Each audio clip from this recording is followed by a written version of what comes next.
നമസ്കാരം. 2025 എന്നത് 9 എന്ന സംഖ്യയുടെ വർഷമാണ്. അതായത് 2+0+2+5 9. പ്രപഞ്ചത്തിൽ ദൃശ്യമായ ഒരു മാറ്റം സംഭവിക്കുന്നതാണ്. നക്ഷത്രങ്ങളിൽ 9ാമത്തെ നക്ഷത്രം നാഗങ്ങളുമായും മാന്ത്രികവുമായും ബന്ധപ്പെട്ട വർഷം. ശിവ ഉപാസനയ്ക്ക് ഉത്തമമായ വർഷം. ആത്മീയമായി ഭഗവാനോട് കൂടുതൽ അടുക്കുന്നതായ വർഷം. പല അത്ഭുതങ്ങൾ, നേട്ടങ്ങൾ ജീവിതത്തിൽ വന്ന് ചേരുന്നതായ വർഷം. ആഗ്രഹ പൂർത്തീകരണത്തിനും ഗുണകരമായ സാമ്പത്തിക സ്ഥിതിക്കും അനുകൂലമായ വർഷം. ഭഗവാന്റെ കൃപയാൽ ജീവിതത്തിൽ പൂർണ്ണത, ഐശ്വര്യം കൈവരിക്കുവാൻ സാധിക്കുന്നതായ വർഷം. അതിനാൽ ഈ വർഷം ഭഗവാന്റെ അത്ഭുത സംഖ്യയെക്കുറിച്ചും ഈ സംഖ്യ 2025 എപ്രകാരം കൃത്യമായി ഉപയോഗിക്കണം എന്നതിനെക്കുറിച്ചും മനസ്സിലാക്കാം. ഏവരും ഓം നമ ശിവായ എന്ന് കമന്റ് ബോക്സിൽ രേഖപ്പെടുത്തുവാൻ ശ്രമിക്കുക. തിങ്കളാഴ്ച നടത്തുന്ന വിശേഷാൽ ശിവപൂജയുടെ ഭാഗമാകുവാൻ ആഗ്രഹിക്കുന്നവർ പേരും ജന്മനക്ഷത്രവും കമന്റ് ബോക്സിൽ രേഖപ്പെടുത്തുക. ആദ്യം ചെയ്യേണ്ടതായ കാര്യത്തെക്കുറിച്ച് മനസ്സിലാക്കാം. നിങ്ങൾ ഗണേശ പ്രീതി വരുത്തേണ്ടതായിട്ടുണ്ട്. അതിനാൽ ഗണേശ ഭഗവാനെ തീർച്ചയായും നിങ്ങൾ പ്രാർത്ഥിക്കണം. ഇതിലൂടെ നിങ്ങളുടെ ജീവിതത്തിൽ വന്നു ചേരേണ്ടതായ ആ തടസ്സങ്ങളെ ഒഴിവാക്കുവാനും ഫലങ്ങൾ ശരിയായ രീതിയിൽ ജീവിതത്തിലേക്ക് വന്നു ചേരുവാൻ സഹായകരമായി തീരും. അതിനായി അടുത്തുള്ള ഗണേശ ക്ഷേത്രത്തിൽ നിങ്ങൾ ദർശനം നടത്തി പ്രാർത്ഥിക്കുക. ഈ അവസരത്തിൽ ഭഗവാന് നാളികേരം മുട്ടറക്കുക. ഈ കാര്യം പ്രത്യേകം നിങ്ങൾ ശ്രദ്ധിക്കണം. ഇപ്രകാരം ചെയ്യുന്നതിലൂടെ ശുഭകരമായ കാര്യങ്ങൾ ജീവിതത്തിലേക്ക് വന്നു ചേരുകയും അറിഞ്ഞോ അറിയാതെയോ നിങ്ങളുടെ ജീവിതത്തിലേക്ക് കടന്ന് വരേണ്ടതായ ആ തടസ്സങ്ങൾക്ക് നിങ്ങൾക്ക് ഒഴിവാക്കി മുന്നോട്ട് പോകുവാൻ സാധിക്കും. ഇനി അഥവാ നിങ്ങൾ വിദേശത്താണ് എങ്കിൽ, ഇപ്രകാരം ചെയ്യുവാൻ സാധിക്കുന്നില്ല എങ്കിൽ, ഭഗവാന്റെ വിഗ്രഹമുണ്ട് അല്ലെങ്കിൽ ചിത്രമുണ്ട് എങ്കിൽ വിളക്ക് തെളിയിച്ച് ഭഗവാന് മധുരം നൽകിയതിനു ശേഷം ഈ കാര്യം ചെയ്യാം.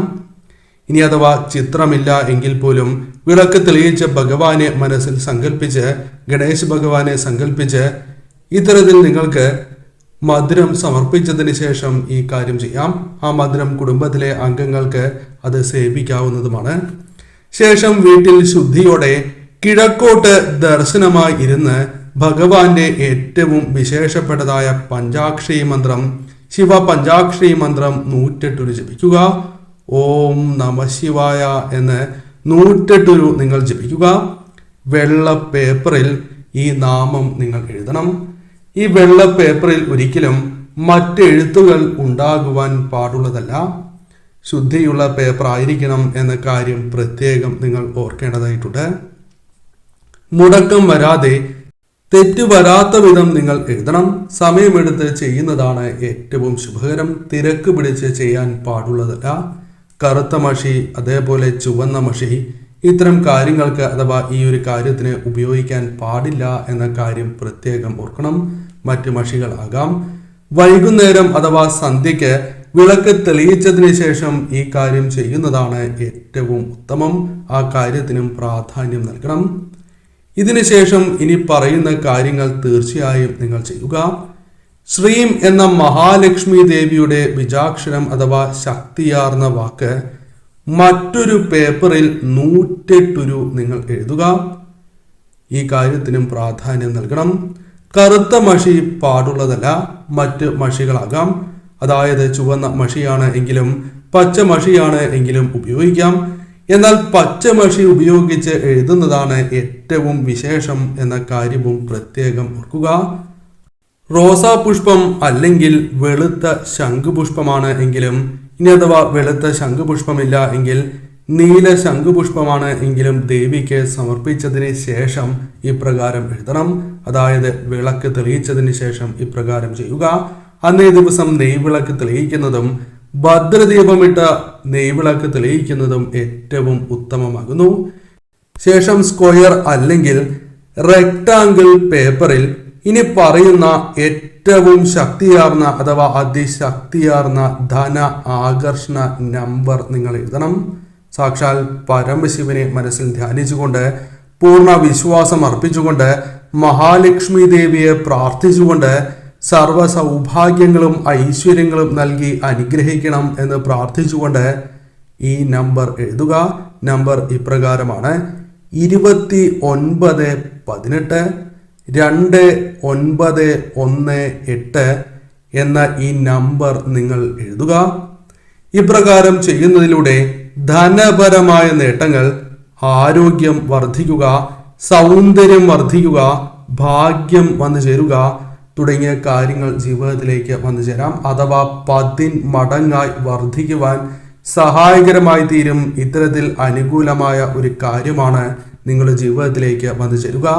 ശേഷം ഈ പേപ്പർ ഇപ്രകാരം നമ്പർ എഴുതിയ ഈ പേപ്പർ പേഴ്സിൽ മടക്കി സൂക്ഷിക്കുക.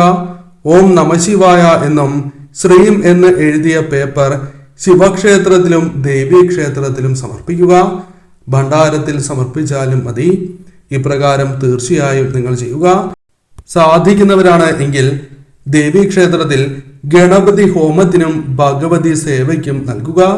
ഒരേ ദിവസം തന്നെ ഈ വഴിപാട് നടത്തണം. അതായത് ഒരുമിച്ച് തന്നെ ചീട്ടാക്കണം എന്ന കാര്യം പ്രത്യേകം ഓർക്കണം. ഗൃഹനാഥന്റെയോ ഗൃഹനാഥയുടെയോ അല്ലെങ്കിൽ ഈ കാര്യം എഴുതുന്നതായ ആ വ്യക്തിയുടെ പേരിൽ നടത്താം. അല്ലെങ്കിൽ ആ വീട്ടിലെ ഏറ്റവും ദുരിതങ്ങൾ അനുഭവിക്കുന്ന ആ വ്യക്തിയുടെ പേരിലാണ് എങ്കിലും ഈ വഴിപാട് നടത്താം. തീർച്ചയായും പുതുവർഷ ആരംഭത്തിൽ തന്നെ ഈ കാര്യം ചെയ്യുവാൻ നിങ്ങൾ ശ്രമിക്കുക. ശേഷം ഇപ്രകാരം ചെയ്താൽ ഇരട്ടി ഫലമാണ് വന്നു ചേരുക. ചില കാര്യങ്ങൾ കൂടി ശ്രദ്ധിക്കേണ്ടതായിട്ടുണ്ട്. അതേക്കുറിച്ച് കൂടി മനസ്സിലാക്കാം.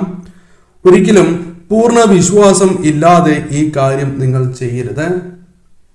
പൂർണ്ണ വിശ്വാസം അർപ്പിച്ചതിന് ശേഷം മാത്രമേ ഈ കാര്യം ചെയ്യുവാൻ പാടൂ. മറ്റു വ്യക്തികൾ, കുടുംബത്തിലല്ലാത്ത മറ്റു വ്യക്തികൾ കാണാതെ ഈ കാര്യം ചെയ്യണം. ഒരിക്കലും അവർ ഈ കാര്യം അറിയുവാൻ പാടുള്ളതല്ല. ഇപ്രകാരം പറയുകയാണ് എങ്കിൽ, അത് അടുത്ത സുഹൃത്തുക്കളോട് പോലും പറയുകയാണ് എങ്കിൽ നിങ്ങൾ വിചാരിച്ച ഫലം ലഭിക്കുന്നതല്ല. ഫലം പുറത്ത് പറയാതിരിക്കുവാൻ ശ്രമിക്കുക. അതായത് നിങ്ങൾക്ക് അനുകൂലമായ ഫലങ്ങൾ വന്നു ചേർന്നാൽ ഈ കാര്യം പുറത്ത് പറയാൻ പാടില്ല എന്ന കാര്യം ഓർക്കണം. തന്മൂലം നിങ്ങളുടെ സൗഭാഗ്യം നഷ്ടപ്പെടുകയോ വന്നു ചേർന്നിരിക്കുന്നതായ ആ സൗഭാഗ്യത്തിന്റെ അനുകൂല ഫലങ്ങൾ കുറയുവാനുള്ള സാധ്യതകൾ വളരെ അധികമാണ്. അതിനാൽ ഒരിക്കലും നിങ്ങൾ ഇപ്രകാരം ചെയ്യരുത്. ആർത്തവമുള്ള സമയത്തും പുലവാലായ്മ ഉള്ള സമയത്തും ഒരിക്കലും ഈ കാര്യം ചെയ്യുവാൻ പാടുള്ളതല്ല. ശരീരശുദ്ധിയോടെയും മനഃശുദ്ധിയോടെയും ചെയ്യുന്നതാണ് ഏറ്റവും ഉത്തമം. മനഃശുദ്ധി തീർച്ചയായും അനിവാര്യമാണ് എന്ന കാര്യം ഓർക്കണം. ഭഗവാനിൽ പൂർണ്ണ വിശ്വാസം അർപ്പിച്ചുകൊണ്ട് ഭഗവാൻ ജീവിതത്തിൽ മാറ്റങ്ങൾ കൊണ്ടുവരും എന്ന വിശ്വാസത്തോടെ നിങ്ങൾ തീർച്ചയായും ചെയ്യുക. അനുകൂലമായ ഫലങ്ങൾ തന്നെ വന്നു ചേരും. ഈ കാര്യത്തിന് പ്രാധാന്യം നൽകണം. കൂടാതെ ഗണേശ ക്ഷേത്രത്തിൽ ദർശനം നടത്തുന്നതിനോടൊപ്പം തന്നെ ശിവക്ഷേത്രത്തിൽ കൂടി ദർശനം നടത്തുന്നതും ദേവീക്ഷേത്രത്തിൽ ദർശനം നടത്തിയതിനു ശേഷം ഈ കാര്യം ചെയ്യുകയാണ് എങ്കിൽ ഇരട്ടി ഫലദായകമാണ് എന്ന കാര്യം കൂടി പ്രത്യേകം ഓർക്കുക.